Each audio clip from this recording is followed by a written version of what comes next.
Good day to all. I am doctor Mamta Chaudhary. आज का topic है सेक्स रिवर्सल। यह टॉपिक एमएससी सेमेस्टर थर्ड के पेपर 12 का है। Introduction of sex reversal. In the early stage, the gonads have undifferentiated tissue which can differentiate into both testes and ovary. Hormones are responsible for natural differentiation of testes and ovary in the two sexes.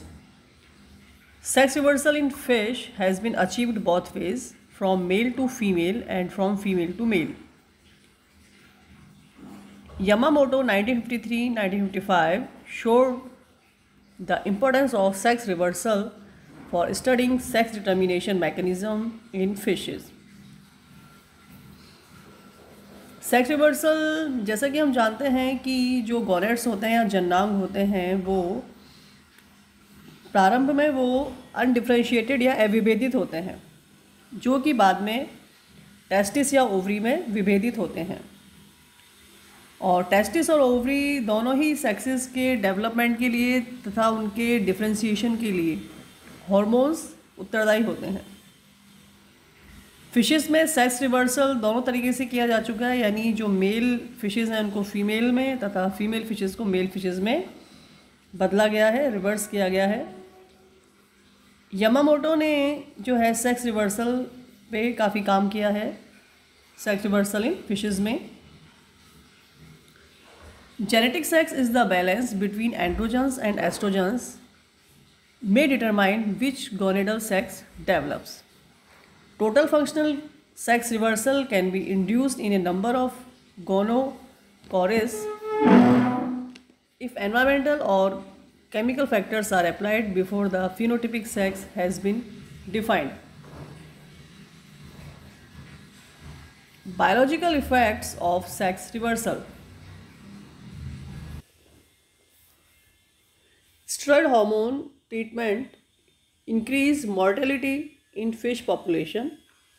Steroid hormones के treatments जो हैं वो fish में mortality rate या मृत्यु दर को भी बढ़ाते हैं। Androgen treatment during sex reversal enhance growth rate in several species of cyprinids and सिचिलिड्स।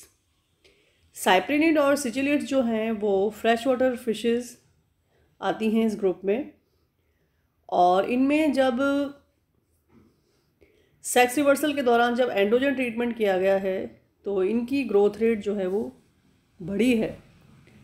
High dose और long duration of steroid hormone treatment inhibits normal gonadal development. अगर स्टेरॉयड हार्मोन का हाई डोज दिया जाए या लॉन्ग ड्यूरेशन तक इसका treatment दिया जाए तो ये कई बार नॉर्मल गोनेडल डेवलपमेंट यानी जन्नांगों के सामान्य विकास को भी रोक देता है। High dose of androgen treatment sometimes lead to production of females in lieu of males. तो इनमें पैराडॉक्सिकल सेक्स रिवर्सल भी देखा गया है एंड्रोजन ट्रीटमेंट के हाई डोज होने पर। Temperature induce sex reversal. Thermal liability of sex differentiation was demonstrated in some teleost. teleost group जो है फिशेस का, उनमें टेम्परेचर का इफेक्ट देखा गया है सेक्स रिवर्सल में। 100% females were obtained in the atherinid fish when juvenile were transferred to colder temperature of 13 to 19 degrees Celsius. 100% males were obtained when they were transferred in a warmer temperature of 29 degree Celsius. यानी temperature अगर warm होगा तो mails का development होगा, और अगर temperature जो है वो अगर इसमें जुवेनाइल को ट्रांसफ़र कर दिया जाए 13 to 9 degree Celsius colder temperature में तो 100% फीमेल प्राप्त होती हैं। टेम्परेचर इंड्यूस्ड सेक्स रिवर्सल में prove more advantageous than hormonal approaches because it will be easier to practice. तो टेम्परेचर के द्वारा सेक्स रिवर्सल को प्रेरित करना जो है वो ज़्यादा आसान तरीका है बजाय हार्मोनल के द्वारा सेक्स रिवर्सल करना। Methods of hormone treatment. Hormone treatment किस तरह से दिया जाए सेक्स रिवर्सल के लिए, इसके लिए कई सारे मेथड हैं। इसमें फर्स्ट है dietary supplementation. The hormone mixed feed is the most widely used and the easiest method of achieving sex reversal. Sex reversal के लिए डाइटरी सप्लीमेंट्स का प्रयोग करना जो है सबसे इजी मेथड है। इसमें जो हार्मोन्स हैं उनको फीड या डाइटरी सप्लीमेंट के साथ दिया जाता है और ये काफ़ी कॉमन मेथड है और इसका काफ़ी वाइडली यूज्ड होता है। सेकंड है immersion technique. Juvenile fishes are immersed in hormonal treated water. अगर जुवेनाइल फिश को या शिशु अवस्था की जो फिशेस हैं उनको हार्मोन युक्त वाटर में ट्रांसफ़र कर दिया जाए तो भी सेक्स रिवर्सल हो सकता है। थर्ड मेथड है हार्मोन ट्रीटमेंट का कि इंजेक्शन के थ्रू दिया जाए, यानी इंजेक्शन जो है वो काफ़ी लेस अमाउंट में ही यूज़ करने पर सेक्स रिवर्सल कर सकते हैं।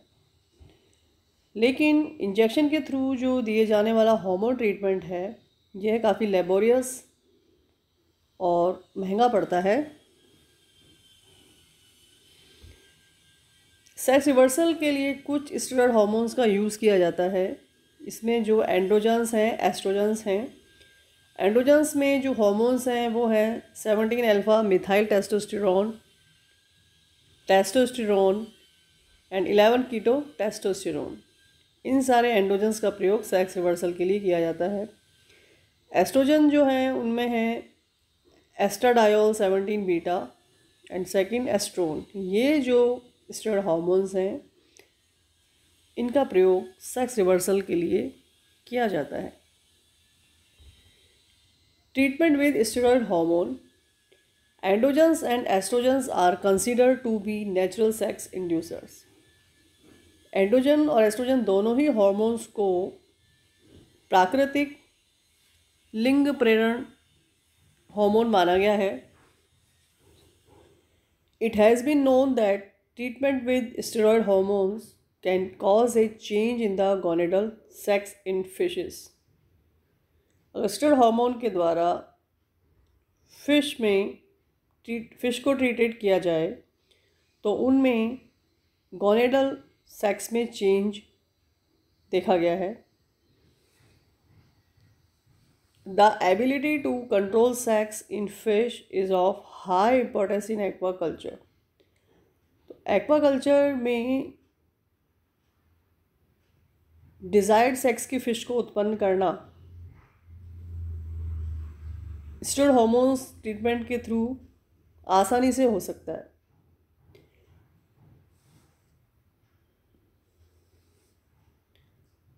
Paradoxical feminization. When treating fish with testosterone or MT either at high doses or overextended periods, often a paradoxical feminizing effect of these androgens can be observed. अगर हम fish को testosterone hormone या MT hormone से high doses में treat करते हैं तो इनमें हमें पैराडॉक्सिकल फेमिनाइजिंग इफेक्ट दिखाई देता है। Sensitive period. Many gonocoris fishes species are particularly susceptible to the action of exogenous steroids or environmental factors that influence the direction of sexual differentiation during a certain sensitive period. कुछ गोनोकोरिस fish species जो हैं वो exogenous steroid के प्रति काफ़ी अधिक susceptible होती हैं और कुछ एनवायरमेंटल फैक्टर्स के प्रति भी ससेप्टिबल या संवेदी होती हैं। तो ये जो पीरियड होता है जिसमें ये संवेदी होती हैं या सेंसिटिव होती हैं, इस पीरियड को सेंसिटिव पीरियड कहते हैं। और इस दौरान जो ट्रीटमेंट किया जाता है सेक्स रिवर्सल के लिए वो काफ़ी हद तक यूज़फुल हो सकता है।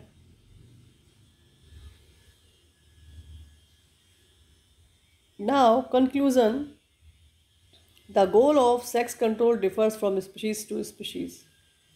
सेक्स कंट्रोल का जो मीडियम है या गोल है वो एक स्पीशीज़ से दूसरी स्पीशीज़ में वेरी करता है। Before making any effort for the development of sex control technology, it is essential to consider the biological characteristics of the species. अगर किसी भी स्पीशीज़ में सेक्स रिवर्सल टेक्नोलॉजी यूज़ की जाती है तो उसके लिए हमें उस स्पीशीज़ के बायोलॉजिकल कैरेक्टरिस्टिक्स के बारे में पता होना अत्यंत आवश्यक है, तभी हम सेक्स रिवर्सल कर सकते हैं। क्योंकि सेक्स रिवर्सल में हार्मोन के ट्रीटमेंट्स के अलावा जो एनवायरमेंटल फैक्टर्स हैं वो भी काफ़ी हद तक डिटरमाइन होते हैं। For successful sex reversal, the timing, dosages and the method of hormone treatment should be standardized. अगर हमें सक्सेसफुल सेक्स रिवर्सल करना है किसी भी ऑर्गेनिज्म में या फिशेस में, तो उसके लिए हार्मोन ट्रीटमेंट का टाइम, उस हार्मोन की मात्रा और किस मेथड के द्वारा वो ट्रीटमेंट किया जाता है वो हमें निश्चित कर लेना चाहिए या स्टैंडर्डाइज कर लेना चाहिए। क्योंकि जो हार्मोन ट्रीटमेंट है उसका हमने जैसे मेथड अभी पढ़ा था कि उसके कई सारे मेथड होते हैं कि हार्मोन ट्रीटमेंट जो है किस तरह से हम कर सकते हैं। जैसे इसमें आप देख रहे हो डाइटरी सप्लीमेंटेशन के थ्रू आप कर सकते हो, और फिशेस के केस में जो है इमर्शन टेक्निक जो है वो काफ़ी यूज़फुल है। और जो हार्मोन्स हैं उनका भी डायरेक्ट इंजेक्शन के थ्रू कर दिया जा सकता है ऑर्गेनिज्म में सेक्स रिवर्सल के लिए।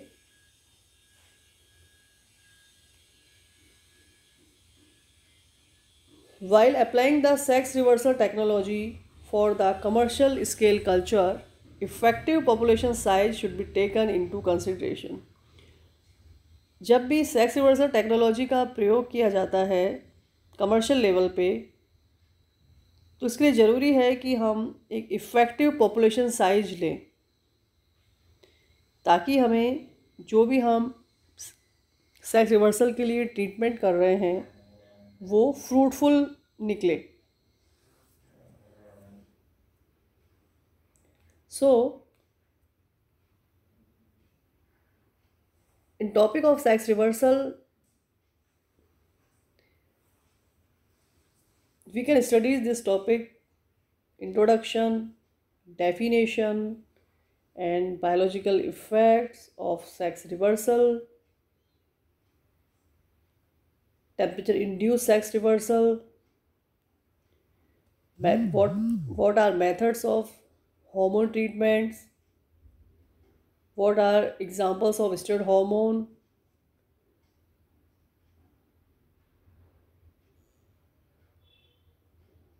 what is sensitive period for sex reversal, in conclusion। इन सारे टॉपिक्स को हम पूरा कवर करेंगे। और ये जो टॉपिक है ये शॉर्ट नोट्स में एग्ज़ाम में आ सकता है। और जो सेक्स रिवर्सल का जो मेथड है वो ज़्यादातर कॉमनली जो अभी फ़िलहाल यूज़ किया गया है वो फिशेस में काफ़ी लार्ज स्केल पे इस मेथड को यूज़ किया गया है। इन फिशेस में टिलियोस्ट फिशेस हैं, स्ट्रिपनिड्स हैं और चिचिलिड्स जो फ्रेश वाटर फिशेस हैं। इनमें जो है सेक्स रिवर्सल एक्सपेरिमेंटल जो है वो काफ़ी सक्सेसफुल हुए हैं।